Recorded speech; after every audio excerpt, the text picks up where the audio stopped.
안녕하세요. 주동입니다. 7월 31일 일요일이죠. 오늘 비가 오고 있습니다. 방송 시작하겠습니다. 금요일 저녁 미국장 굉장히 좋게 끝났죠. 거진 뭐 상승세가 어마어마했습니다. 그러면요 장이 어떻게 끝나는지 한번 보도록 할게요. 오늘 방송하게 된 계기는요. 사실 뭐 내일 하려고 했는데 뉴스라든지 그 다음에 유튜브 이런 거를 좀 보다 보니까 내일은 좀 조심해야겠다 이런 생각이 들어가지고 방송을 하게 됐습니다. 내일은 조금 장을 봐가지고 비중 축소를 해야 되지 않을까 그렇게 생각합니다. 어제요 유럽이 굉장히 많이 올라갔죠. 유럽도 많이 올라가고 가스를 끊는데도 계속 올라간다. 그리고 미국도 굉장히 좋았다. 생각보다 근데 조금 더 상승세가 이어지면 좋았을 것 같은데 그러지 않았다. 그게 좀 아쉽고요. 그래도 굉장히 좋았다. 그리고 미국 정유주들 지금 실적이 어마어마하게 나오고 있죠. 그래가지고 쉐브론 어저께 8% 올라갔습니다. 혹시 아니죠 또 이름 까먹었네. 미국의 최대 정유회사 엑슨모빌도 4%인지 5%인지 올라간 걸로 알고 있고요. 엑슨모빌도 영업이익이 엄청나게 크게 증가를 했는데 쉐브론이 더 증가를 많이 했대요. 역시 워렌 버핏이다. 그런 생각이 드네요. 그리고 미국 올라간 거는 거의 뭐 성장주 위주로 다시 올라가고 나스닥 위주로 올라갔는데 이런 거는 좀 경계를 해야죠. 지금은 S&P 500 위주로 올라가야지 조금 정상적이지 않을까. 성장주는 당분간은 힘들다. 성장주가 상승하는 거는 반락을 했을 때 지금 상승이 계속 올라간다고 어느 누구도 얘기를 못하죠. 뭐 전문가들은 베어마켓이다, 뭐 데드캣 바운스다 얘기들을 많이 하는데 뭐 그런 걸 떠나가지고 상승을 했다가 하락을 할 때는 더 많이 크게 하락을 할 것이다. 그러니까 조심을 해야 된다. 그렇게 한번 말씀을 드릴 수 있고요. 그리고 오늘 방송하게 된 거는요, 이따가 뉴스를 보면서 좀 말씀을 드리고, 환율 1303원에 끝났습니다. 근데 환율이 장중에 굉장히 많이 올라왔어요. 1300 거진 10원 가까이 올라갔다가 조금 빠진 거예요. 그리고 달러 지수도 104를 봤는데 다시 105를 보고요. 엔화도, 엔화는 133. 뭐, 그죠? 그러네요. 그죠? 위안화도 그렇고, 그렇다.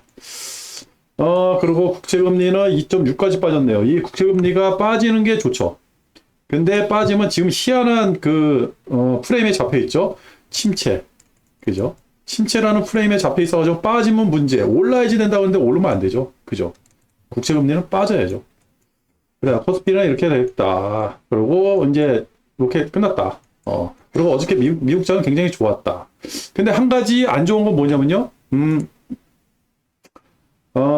어느 면에서 안 좋았냐면, 유튜브를 듣는데 다들 이제는 제가 저번 주만 해도 제가 레버리지를 사셔야 된다, 레버리지를 투자했다, 주도는 레버리지를 투자를 합니다 라고 말씀을 드릴 때만 해도요, 유튜브라든지 전문가라는 사람들이 나와가지고 다들 그랬어요. 지금 주식 사면 안 된다, 큰일 난다, 침체다, 굉장히 많이 빠질 것이다, 2300포인트 지지 못할 수도 있다, 이렇게 얘기를 하는 사람들이 이제 와서는 바닥 따지기를 했다, 충분히 상승할 여력이 됐다, 피크를 찍었다 이렇게 얘기를 하고 있거든요.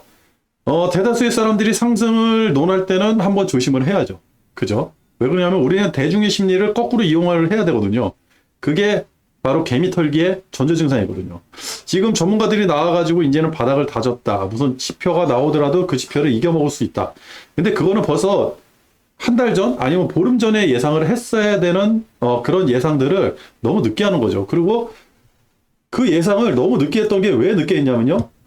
벌써 2300에서 2400, 150포인트 상승을 했어요. 벌써 5% 떴어요. 5%. 5%가 떴는데 5%가 뭡니까? 6%, 7% 떴잖아요. 6, 7%가 떴는데 이제 와가지고 더 상승을 한다고 어떻게 상승합니까? 그죠? 그래서 안 좋다. 위험하다. 그래서 여기서 양봉이 안 나온 이유들이 그랬구나라는 게 오늘 제가 좀 느꼈어요. 그래가지고 좀 힘들다. 그렇다고 해가지고 썸머랠리가 없냐? 상승을 할 건데 썸머랠리가 없냐? 그건 아닌 거예요. 근데 조정은 받고 올라갈 것 같다. 그죠? 이렇게 생각을 합니다. 다들 좋다 할 때는요 별로 안 좋아요. 왜? 거래 금액이 너무 작아요. 보시면 아시겠지만 지금 거래 대금이 너무 작거든요. 아주 적은 금액 가지고 2% 3%를 띄웠다가 2% 3%를 하락을 시키는 그런 장이거든요. 그래서 좀 민감한 장이다. 이런 장에서는 남들하고 좀 거꾸로 행동을 해야 되는데 뭐 이제 방송에 나와가지고 대다수의 사람들이 다 이렇게 좋게 얘기를 하니까 뭐 더 상승할 수 있는데 이럴 때 이렇게 상승하다가 반락이 나오면 더 힘들어진다는 거죠. 그죠? 그렇다. 그리고 요 라인에, 이게 뭐 금요일도 말씀을 드렸는데, 요 라인하고 요 라인 있죠? 또 과거 20년 11월 달, 쭉 올라갔을 때, 그때 이제 3번 조정받은 그 라인이에요. 3번 조정받은 라인. 길게 보면 그게 나오거든요. 그래서 뚫고 올라갔는데, 이게 11월이에요. 뚫고 올라갔을 때가. 그때 그 라인이에요. 이걸 뚫기가 굉장히 힘들 거예요. 힘들 거다. 근데 뚫고 올라가야죠. 왜? 2700까지는 가고 싶어요. 최소한 2600까지는 가고 싶어요. 저는요. 갈 수 있다고 생각하고, 아직까지도 150% 이상은, 150, 지수로 150 이상은 상승할 여력이 생긴다. 그렇게 말씀드릴게요. 그리고 중국을 한번 보려고 그래요. 중국이 많이 상승을 했다가, 남들 다 빠질 때, 우리 고생하고 나스닥, S&P 다 고생할 때 쭉 올라갔잖아요. 그죠? 그리고 빠졌는데, 생각보다 덜 빠졌다. 그죠? 얘도 2000년 11월 달 있잖아요. 11월 달, 요게 이제 11월, 12월 요 폭등할 때요. 우리 폭등할 때, 미국 나스닥 전 세계가 폭등할 때, 그때요. 그때 상단, 그죠? 하단, 그죠? 요 라인에 딱 걸린 거예요. 요 라인 뚫고 올라왔죠. 땡큐. 걸렸죠. 그죠? 조정받았죠. 상승을 충분히 할 수가 있다. 여기서 만약에 음봉이 쭉 나와가지고 이거 무너진다. 여기서 이렇게 쭉 무너졌다. 그러면 중국은 이제 작살난다. 그러지 않을 거예요. 근데 중국이 한 가지 문제가 됐죠. GDP 성장률, 연초에 GDP 성장률을 5.5% 얘기했다가 1분기, 2분기 마이너스. 그죠? 제로예요, 제로. 거진 제로. 그러니까 이게 안 되는데, 그러면 3분기, 4분기 이걸 올리려고 돈을 풀어야 되는데 그 여력이 안 되는 거예요. 돈이 없다. 중국이 돈이 말랐다. 지금 본 거에서는. 그래도 공산당이다. 그러니까 어떻게 됐어요? 서민 경제 부양을 했죠. 실업률이라든지, 그죠? 부동산.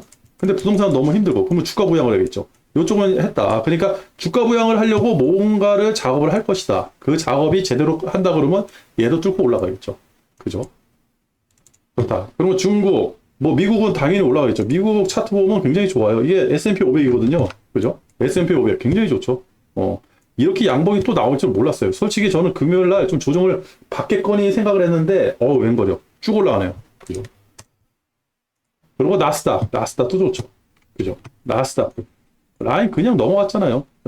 나스닥 같은 경우는 여기서 좀 조정을 받아가지고, 뭐 음봉 나와서 조정을 받아도 상관없어요. 그래가지고 월요일부터 다시 썸머랠리 해가지고 쭉 올라가면 더 좋을 뻔했는데, 그냥 양봉이 나와버렸어요. 깨끗하게. 그냥 쭉 나와버리잖아요. 그죠? 쭉 갈 수 있어요. 근데 한 가지 단점은 뭐냐? 우리가 걱정해야 될 거. 미국하고 우리장하고는요, 같이 갈 수가 없다. 그죠? 우리가 따라가는 거지, 예전처럼 우리가 올라갔다고 해서 미국이 올라오고 그런 건 아니에요. 그죠? 지금 가장 중요한 게, 제가 찜찜한 거 뭐냐면, 아직까지 달러 강세다. 아직까지 달러 강세예요. 모든 거는 미국에 쏠려 있는 거예요. 달러 지수가 105예요, 105. 이거 94에서 올라간 겁니다. 94에서. 그 유럽이 아직까지도 힘들다. 가뜩이나 또 오늘 푸틴이 또 가스 리트비아 가스 잠가버렸잖아요. 이게 월요일날 그게 어떤 식으로 해가지고 원유라든지 가스값이라든지 이런 게 또 상승할지 모르겠어요. 그런 거에서 조심을 해야 된다. 지금은 미국의 장이지 우리의 장이 아니다. 이거에 떨어지는 보물을 받아먹을 뿐이에요. 가장 또 침침한 게 뭐냐면, 미국에서 반도체 지원법이 통과가 되는데 왜 반도체주들이 안 올라가는 거냐고요. 그게 좀 침침했다. 그러면서 지금 전문가라는 사람들이 나와가지고 다 바닥 다지기를 했다. 이제는 상승할 수 있다. 적어도 연말까지는 상승할 수 있다. 한 달 전에 내가 얘기한 그 얘기를 똑같이 해요. 똑같이 하는데 웃긴 건 뭐냐. 벌써 이만큼 다 상승을 한 거예요. 그죠? S&P부터 여기서 여기까지 상승했죠. 일주일 해보세요. 일주일 전에. 저는 보름 전부터 준비를 해가지고 일주일 전부터 본격적으로 투자를 했거든요. 그죠? 이렇게 돼버린 거죠. 그렇다. 그게 좀 심심하다. 그래가지고 그래서 월요일부터는 그거를 좀 조심을 하고, 그렇다고 해서 크게 빠진다 이런 건 없을 것 같아요. 근데 조정을 받는다 그러면 이번이 기회가 될 수도 있고, 저 같은 경우는 금요일 날 그런 찜찜함 때문에 일단은 비중을 좀 축소를 했어요. 사실 지금 투자를 한다 그러면 미국장에다가 직접적으로 투자하는 게 맞는데, 환율이 1300원이니까 직접적으로 투자하기가 너무 힘들죠.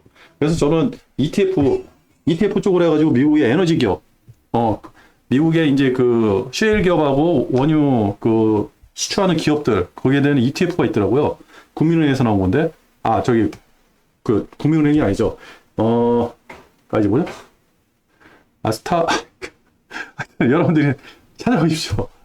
나 왜 이렇게 기억이 안 나는지 그런 거 너무 약해. 아, 단기적인 기억이 너무 안 좋아가지고.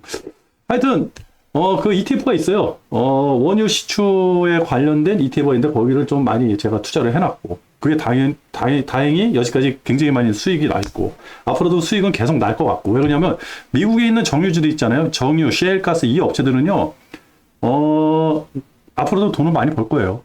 영업이익이 어마어마하게 늘어날 거고, 그게 제 생각에는 2024년도까지 가지 않을까. 최소한 2년은 가지 않을까. 그렇게 생각을 합니다. 그 이유는 과거에 제가 이제 방송에서 말씀을 드렸으니까. 했다. 이런 거예요. 월스트리트에서 낙관론이 다시 고개를 든다. 뭐 이런 얘기가 있잖아요. 그죠? 미국에서도 그렇고, 뭐 벌써 굉장히 많이 상승을 했는데, 이제 와가지고 고개를 든다? 참, 그죠? 적어도 한 달 전, 보름 전, 아니면 FOMC가 저희 막 끝나고 나서 그런 얘기 했죠. FOMC 끝나고 나서도요, 다들 전문가라는 사람들은요, 아니다, 조심해야 된다. 이럴 때, 상승할 때 정리를 해야 된다. 이런 멘트가 굉장히 많이 나왔거든요. 이상하다. 그리고 신흥국 디폴트, 연쇄 디폴트 위기가 있다. 강달러 때문에요. 그죠? 근데 달러는 지금 스물스물 내려오고 있죠. 늦은 거예요. 지금 뉴스들이 다 늦게 발표를 해요. 지금 달러가 점점 내려오고 있는데, ECB에서 금리 한 번 더 올리잖아요. 그러면 달러 지수는 더 내려올 거예요. 그죠? 그게 어디서 나타나요? 제가 이제 과거에 말씀드렸잖아요. ECB에서 금리를 올리게 되면, 저는 ECB 금리 1% 올리기를 바랬어요. 그래야지 달러가 약세가 확 돼버리니까. 근데 0.5%를 올렸잖아요. 그것도 이제 유럽 입장에서는 굉장히 큰 타격인데, 근데도 주가는 저렇게 올라가고 좋다고 그러고, 그러면 다음 ECB 회의 때는 0.25%를 올린다 그러는데 0.5% 올릴 수도 있어요. 근데 유럽에서 금리를 올린다 하면 달러 지수가 내려오고 엔화는 버틸 수가 없죠. 엔화도 같이 내려오게 됐죠. 그래가지고 139까지 올라갔던 엔화가 133까지 내려온 거예요. 그죠? 그러면서 달러가 약세가 되면서 슬슬 원자재 가격을 좀 이렇게 움직이려고 그러겠죠. 근데 벌써 바이든하고 이제 그 3일날 오펙 회의 플러스 회의가 있잖아요. 거기서 그런 얘기 할 거예요. 바이든하고 빌 살만하고 벌써 얘기를 해놨다. 바이든이 사우디를 그냥 간 게 아니에요. 아무것도 한 거 없다고 지금 언론에서 얘기하는데 그게 아니에요. 조금만 찾아보면 뭘 했는지 내용이 나와요. 사우디라든지 그동안의 정유회사들, 그렇죠? 기름에 관련된 그런 카르텔들, 카르텔? 이 카르텔들 먹고 살게끔 만들어줘야 될 거 아닙니까? 그 전에, 왜냐면 19년도부터 그렇게 작사를 내놨는데, 17년, 18년, 19년, 그죠? 코로나 때문에 작사를 내놓고, 여기까지 작사를 내놨는데, 이제 돈을 벌겠다는데 그거를 못 번다고 횡재세를 매긴다고 막 그러니까, 그러다 그러면 진짜 유가 폭등할 것 같으니까 가가지고 쇼부를 본 거예요. 그래서 그게 앞으로는 유가가 90에서 100불, 요 사이에서 계속 움직일 거다. 요거는 인플레에서 가장 안정적인 숫자다. 유가에서는. 지금 그런 결론이 나온 거예요. 그래서 제가 생각하기에는 85거든요. 85에서 100불인데, 보통 90에서 100불 정도 이렇게 왔다 갔다 하는 것 같아요. 여기서 계속 왔다 갔다 해요. 요렇게만 왔다 갔다 하면 미국의 정유회사들, BPL, 영국의 BPL라든지 미국의 옥시덴탈이라든지 쉐브론, 미국의 가장 큰 엑슨모빌, 이런 기업들, 그 다음에 미국에 있는 셰일가스 기업들, 엄청나게 영업이익이 늘어나는 겁니다. 떼돈 버는 거예요, 떼돈. 그냥 막 바가 긋는 거예요. 우리나라 정유회사도 돈을 많이 벌겠죠. 정제마진 좋으니까. 그렇게 되는 겁니다. 근데 달러가 지금 약세가 슬슬 일어나고 있는데 지금 신흥국도 연쇄 디폴트 위기에 몰렸다?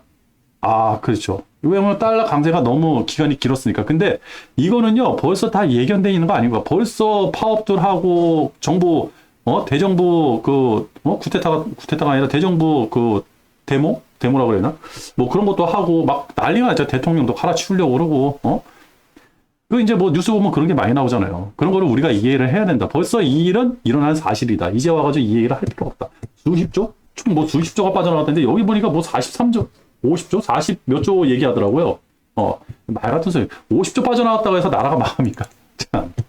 이 이상 굉장히 많이 빠져나갔다. 돈은 지금 다 미국으로 빨려 들어가고 있는데요. 그래서 낸시 펠로시가 이제 이제 출발한 거예요. 31일날 이제 출발을 한다. 그래가지고 한국을 포함해서 인도태평양 하는데 지금 대만 얘기가 쏙 빠졌어요. 중국이 엄청나게 견제를 하거든요. 근데 낸시 펠로시가 왜 올까요? 그죠? 바이든한테 별로 좋을 게 없는데? 근데 왜 올까요? 그죠? 이상하다. 그래가지고 미국 정치권에서 뭔가 요동을 친다. 그리고 여기 보면 기시다. 내각 지지율이 51%로 떨어졌대요. 12%포인트가 12%가 하락을 한 거예요. 그죠? 지금 이 에너지 위기라든지 경제 위기, 그 다음에 우크라이나 전쟁 때문에, 기존의 그 정치 세력들, 그렇죠. 정권을 잡고 있는 세력들이 다 흔들리고 있어요. 영국도 깨졌죠. 프랑스 깨졌죠. 이탈리아 깨졌죠. 그죠. 일본, 미국, 우리나라도, 다 이렇게 되고 있다. 하여튼 이게 어떤 식으로 전 세계가 굴러갈지는 모르겠어요. 근데 지금 다들 군비 확충에는 아주 혈안이 돼 있다. 대만도 4%, 대만도 군비를 4% 확충한다고 그러고 미국은 배를 25년도인가요? 30년도까지 500척을 만들어야 된다고, 군함을. 뭐 이런 얘기도 있고 그런 거 보니까 군비 확충이 굉장히 심각하다. 그렇다고 하면 미국에 있는 군사기업을 사는 것도 괜찮겠다. 우리나라 군사기업 사는 것도 괜찮겠다. 뭐 이런 좀 생각이 드네요. JP모건이요, 여행사를 차린대요. 그죠? JP모건이 여행사를 차린대요. 그러면 코로나라든지 원숭이 두창이 지금 굉장히 심해졌잖아요. 그래가지고 이제 경계령도 내리고 그랬는데, JP모건이 여행사를 차린다 그러면 우리 여행주에 한번 관심을 가져봐야죠. 가치 투자가 뭐라고 생각하세요, 여러분들은? 가치 투자? 저는 가치 투자를 책에서 보고 배웠어요. 가치 투자는 뭐냐? 삼성전자 진짜 좋은 회사잖아요. 저거 오래 가지고 가고 싶어요. 근데 그거를 사는 게 아니에요. 어떠한 이슈가 있건지 아주 전 세계 큰 일, 지금 같은 일 해가지고 저 주식이 똥값이 된 거예요. 똥값. 남들이 쳐다도 안 보는. 삼성전자가 진짜 남들이 쳐다도 안 보고, 야, 그 회사 주식을 왜 샀어? 하는 그런 똥값이 됐을 때. 그러니까 우리가 생각할 때는 지금 5만 원, 6만 원이 됐잖아요. 이거보다 더 떨어져서 막 2만 원, 3만 원이 됐다. 아니, 만 원이 됐다. 이때 삼성전자를 사놓고 기다리는 게 장기 투자고 가치 투자인 거예요. 뭐 9만 원, 8만 원, 9만 원에 사가지고 나 장기 투자할래, 가치 투자할래, 10년 가지고 할래. 에이, 참. 내 책에서 배운 게 그겁니다. 그러니까 가치 투자, 장기 투자는 똥값일 때. 근데 지금 여행 관련주들은요, 다 똥값이에요. 기존에 제가 알고 있던 굉장히 예의주시하면서 봤던 주식이 2만 원대 왔다 갔다 그랬거든요. 근데 그게 15,000원까지 떨어진 거예요. 그래도 사고 싶은 마음이 없었어요. 근데 지금은 11,000원. 11,000원에서 12,000원 왔다 갔다 막 그러거든요. 이제는 좀 사봐야겠다. 똥값이니까. 그죠? 자기가 가지고 있는 제주도에 있는 뭐 호텔이라든지 카지노, 이런 실질적인 가치보다 지금 굉장히 바닥에 있거든요. 이 회사가 망할까요? 안 망하죠? 여행이라든지 호텔, 기업이라는 건 그렇게 쉽게 망하는 거 아니니까. 그러니까 그런 거를 이제 사는 게 그게 장기 투자고 가치 투자가 아닌가. 그렇게 제가 이거를 왜 이렇게 얘기를 하고, 왜 그런 식으로 봐야 되냐 그러면, 지금 그런 회사들이 굉장히 많아요. 여러분들 주변에, 아니면 저 HTS, 이걸 켰을 때, 생각보다 우량하고 좋은 회사, 그리고 과거의 신생 회사가 아니라 굉장히 오래된 회사, 뭐 70년대, 80년대, 90년대, 2000년대, 요럴 때 상장했던 그런 회사들이 지금 기존의 가격보다 똥값이 돼 있다? 라고 한다 그러면요, 좀 사놓고 기다려 보십시오. 그게 장기 투자고 가치 투자가 될 겁니다. 그래가지고 저는 여행주에 좀 투자를 하려고 요 기사를 가져왔어요. 지금 금융회사들이 이 여행이라든지 호텔, 숙박, 이쪽에서 투자를 많이 하고 있어요. 예전에 우리 미래에셋에서 미국에 있는 호텔을, 굉장히 많이, 살려고 했다가 계약을 했다가 파기를 한 그런, 제 기억이 있거든요. 그러니까 그때 당시도 왜 금융회사가 미국에 있는 호텔을 어마어마한 돈을 주고 그거를 살려고 그러냐 해가지고 의아해 했는데, 지금 미국의 트렌드가 그런 거예요. 이 금융회사들이 이제 여행사라든지 호텔이라든지 뭐 항공이라든지 이런데, 그리고 JP모건 같은 경우는 여행 플랫폼, 그죠? 여기 보면 신용카드로 포인트와 숙박 예약 플랫폼 이런 걸 만든다, 이렇게 하는 거 얘기를 하는 거거든요. 세상이 바뀌고 있다. 그렇다 그러면 여행 괜찮다. 여행에 관심을 가져야 된다. 그래가지고 이걸 캡처를 해왔습니다. 그리고 원숭이 두창이 급속하게 확산을 해가지고 뉴욕에서 비상사태를 선포를 했대요. 뉴욕이 조금 선제적으로 이런 걸 많이 움직이죠. 미국에서 한 게 아니라 뉴욕에서 한 거예요. 그래서 우리도 요거를 예의주시해야 되고, 지금 장이 많이 좋은데 갑자기 요거를 찬물을 끼얹을 수 있는 거는 코로나하고 원숭이 두창이죠. 지금 우리나라 코로나 확진자가 굉장히 많이 늘어나고, 음성적인 환자들이 굉장히 많대요. 증상이 있는데 일부러 병원에 안 가고 판정을 안 받는 환자들이 많이 있다 그래요. 그게 바로 왜 그래요? 이 경험이 있는 거예요. 과거에 내가 걸려봤는데 그냥 열 좀 나고 좀 한다. 귀찮아. 그거 무슨 일주일씩 쉬어. 한 2, 3일이면 낫는 거. 근데 웃긴 거는, 내가 그 검사를 받는 거는 제3자한테 이게 전파가 될까봐, 그죠? 다른 사람한테 피해를 줄까봐 검사를 받는 건데, 이제는 그런 게 없는 거죠. 도덕적으로 해이해졌다. 이 원인은 누구다? 정부의 몫이다. 정부가 그렇게 하라고 과학 방역이라는 걸 해가지고 그렇게 했다. 그러니까 코로나는 정부에서 발표하는 거 거꾸로 생각을 하면 된다. 저는 이렇게 생각하겠습니다. 그래가지고 코로나가 이제부터는 좀 심각해질 수도 있다. 뒤늦게 이거를 뭘 잡으려고 노력을 한다 그러면요, 과거에 일본권 납니다. 그러면 더 심각해지겠죠. 그래가지고 코로나라든지 원숭이 두창 이런 거는 조금 더 민감하게 생각을 해야 된다. 지금 장에 가뜩이나 짧은 랠리가 이어질 것 같은데 이 짧은 랠리에 찬물을 끼얹을 수 있는 거는 적어요. 그리고 지금 날씨가 너무 무덥잖아요. 무더워가지고 다들 에어컨 생활을 하는데 에어컨을 틀는 순간 저 확산세는 굉장히 기하급수적으로 늘어난다고 하더라고요. 이 창문을 못 여니까요. 한겨울에 난방을 할 때하고 에어컨 틀 때 이때 이 확진자들이 굉장히 많이 늘어나는데 지금이 그럴 때가 아닌가. 그래가지고 올 여름은 굉장히 조심을 해야 된다. 그리고 유로존 물가가 8.9% 상승해서 에너지 값이 급등을 했다. 뭐 이런 또 기사가 있습니다. 유럽은 어쩔 수 없죠. 에너지 때문에. 그죠? 에너지가 지금 2.3배? LNG 가격이 2.3배가 올라갔대요. 과거에. 그래가지고 지금 독일 같은 경우는 그 상승분에 대해 가지고 그 가스 수입회사가 망하게 생겼으니까 이게 정부에서 지원을 해주는데 그 한계가 오니까 이제는 그거를 국민한테 전가를 시킨다라는 그 발표를 했더라고요. 여기 또 나오죠. 유럽의 ECB 셈법이 더욱 복잡해졌다. 그죠? 추가 금리 인상 여부에 대해서 얼마로 올릴지는 0.25%까지는 나왔는데, 그죠? 글쎄요. 제 생각에는 좀 강도 있게 올릴 수가 있어요. 왜 그러냐면 환율 문제가 있거든요. 어차피 저거를 다 거래를 하려고 그러면 달러로 거래해야 되는데 달러가 저렇게 강세면 에너지로 나가는 돈이 너무 많은 거예요. 그래가지고 달러를 약세를 만들려고 금리를 세게 올릴 수도 있다. 금리를 세게 올리면 달러가 약세가 되고 엔화도 떨어지고 일본은 작살나고 그죠? 유럽도 작살날 거예요. 그죠? 저 이제 채권 어마어마하게 그동안에 풀어놨던 채권 이자들을 내려고 그러면 힘들어 죽을 겁니다.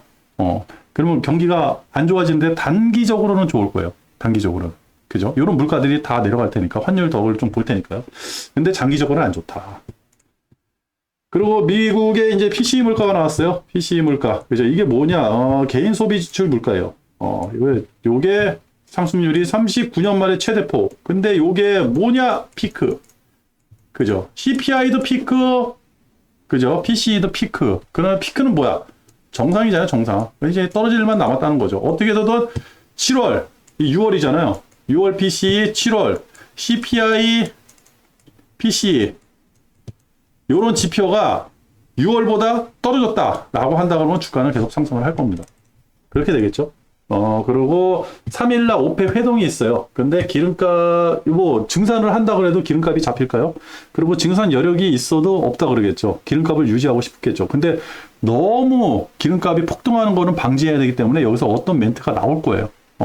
그러니까 요거는 굉장히 뭐 중요한데 멘트가 이 오펙 회의를 하고 나서 나오는 멘트가 우리가 거꾸로 잘못 이해를 해가지고 유가가 폭락을 한다 그러면 주가가 폭등을 해버리겠죠.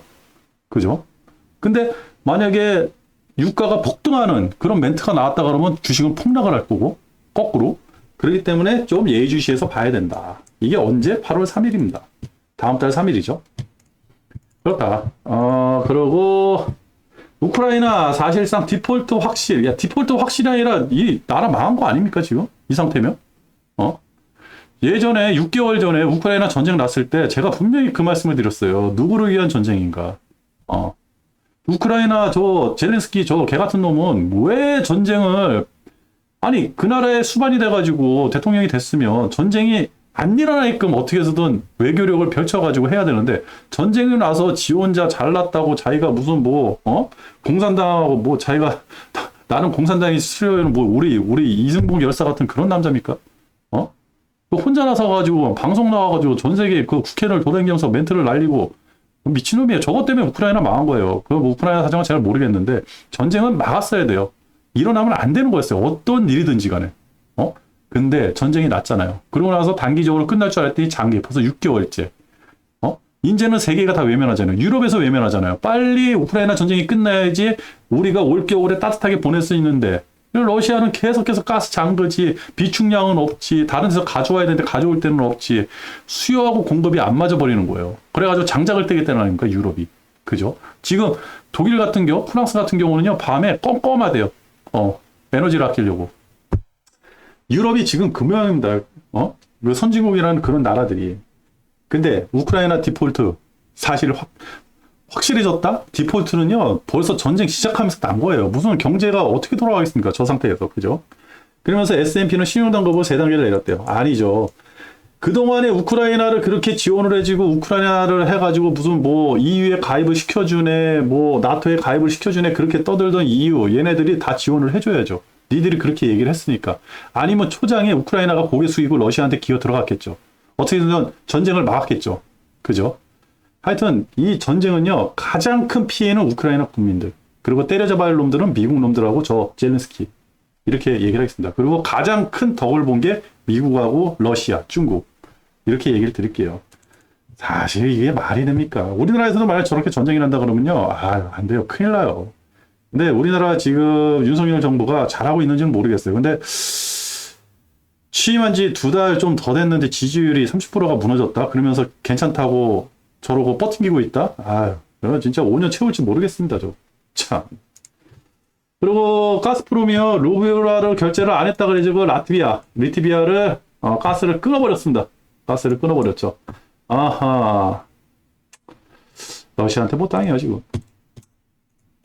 그렇다. 그러니까 지금부터 내일은 지금 전문가들이 나와가지고 다 좋은 멘트를 날리고 있어요.